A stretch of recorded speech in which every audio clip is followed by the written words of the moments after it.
देखिए, हर वर्ग के लिए सौगातें हैं, चाहे युवा हो, युवाओं को भी लगभग 2.25 लाख जॉब्स का आश्वासन हमने दिया है, घोषणा भी की है।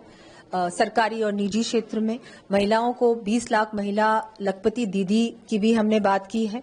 हमारे बच्चों को भी और अच्छा न्यूट्रिशन मिले, उसके लिए भी हमने बहुत सारी घोषणाएं की हैं। हर प्रकार से, चाहे स्वास्थ्य हो, चाहे रोड्स, आपने देखा, मैंने पढ़ी नहीं सूची, पर लगभग 20 पेजेस की सूची थी सिर्फ नए रोडों की और ROBs, RUBs और इन सब चीजों की, इंफ्रास्ट्रक्चर की।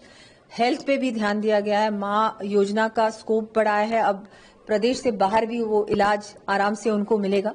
सोलर पे ध्यान दिया गया है पूरी तरह से कि अगर आप सोलर प्लांट अपने घर में लगाएं, सोलर यूनिट लगाएं, तो आपको उसके माध्यम से जो बिजली मिलेगी, उसके बाद आपका 150 यूनिट प्रति माह फ्री होगा।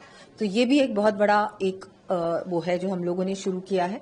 ग्रीन बजट पे ध्यान दिया गया है क्योंकि आगे आने वाली पीढ़ी के लिए मैं मानती हूं कि बहुत जरूरी है कि हमारी पीढ़ी अभी से ये जो कदम उठाने हैं, ये हमको अभी उठाने हैं, क्योंकि फिर बहुत देर हो जाएगी। दिया कुमारी जी, पिछले बजट की बात की जाए, 1 लाख नौकरियां का वादा किया था। इस बार आपने बजट में 1.25 लाख नौकरियां एक साल में सरकारी स्तर पर देने की बात की है। किस तरह संभव है? बिल्कुल करेंगे। आप देखें, अभी भी हमने 65,000 तो हमने पद भर दिए हैं और आगे, और अभी तो 1 साल हुआ नहीं है, ये घोषणा तो जुलाई में की गई थी। अभी आने वाले समय में भी हम लोग पूरा प्रयास करेंगे कि जितने भी पद हैं उनको भरा जाए, नए वैकेंसीज भी हैं उनको भी निकालने का प्रयास रहेगा। पूरी तरह से हमारी सरकार युवाओं को आत्मनिर्भर बनाने में, रोजगार परक बनाने में, रोजगार देने वाले भी बनाने में, स्टार्टअप्स पे बहुत ध्यान दिया गया है हम लोगों ने। जो लोग अपना बिजनेस शुरू करना चाहते हैं उनको भी बहुत इजी लोन्स मिल सके, उस पर भी इसमें फोकस है बजट में। दिया कुमारी जी, राजस्थान की भी बात की जाए तो 2 बड़े सेक्टर हैं, एक ऊर्जा की बात, ऊर्जा, और दूसरा पर्यटन।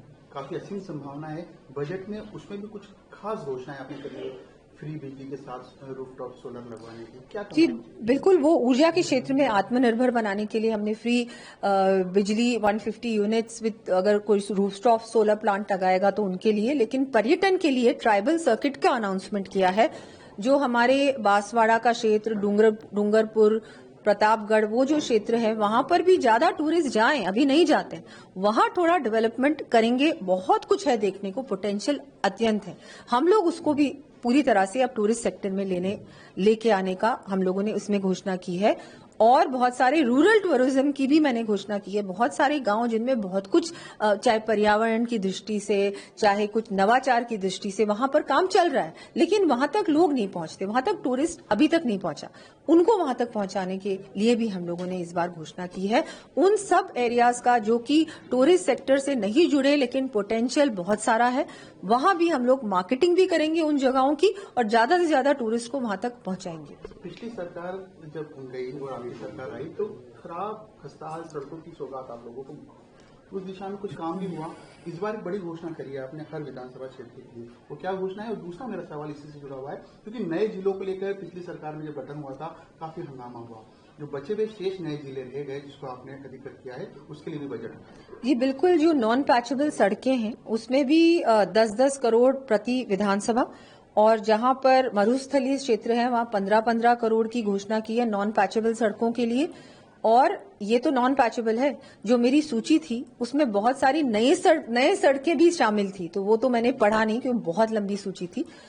इसके अलावा जो आपने कहा, नए जिलों के लिए जो 8 नए जिले हैं वहां पर भी वहां उनके विकास के लिए भी, वहां पर जो भी कार्यालय बनेंगे, भवन बनेंगे, उनके लिए भी 1000 करोड़ का प्रावधान रखा है बजट में। लास्ट सवाल मेरा, क्योंकि आप प्रदेश के वित्त मंत्री हैं, प्रदेश का कोष आपके समझ में है, जो घोषणाएं की गई है, जो बजट में प्रावधान किया गया है, इनकम ऑफ सोर्स वो होना भी बहुत जरूरी है। पैसा आएगा तो विकास में नहीं, बिल्कुल पैसा आएगा। इस बार पूरी तरह से हमारी तैयारी है। केंद्र ने भी बहुत इसमें हमारा सहयोग किया है। जो स्पेशल असिस्टेंस टू स्टेट्स मिलता है उसमें भी राजस्थान को बहुत अच्छा अमाउंट मिला है और आगे भी मिलेगा। हमारी जो रिफाइनरी है वो भी शुरू होने वाली है बहुत जल्दी, तो उससे भी हम लोग, हमारा जो कोष है वो बढ़ेगा।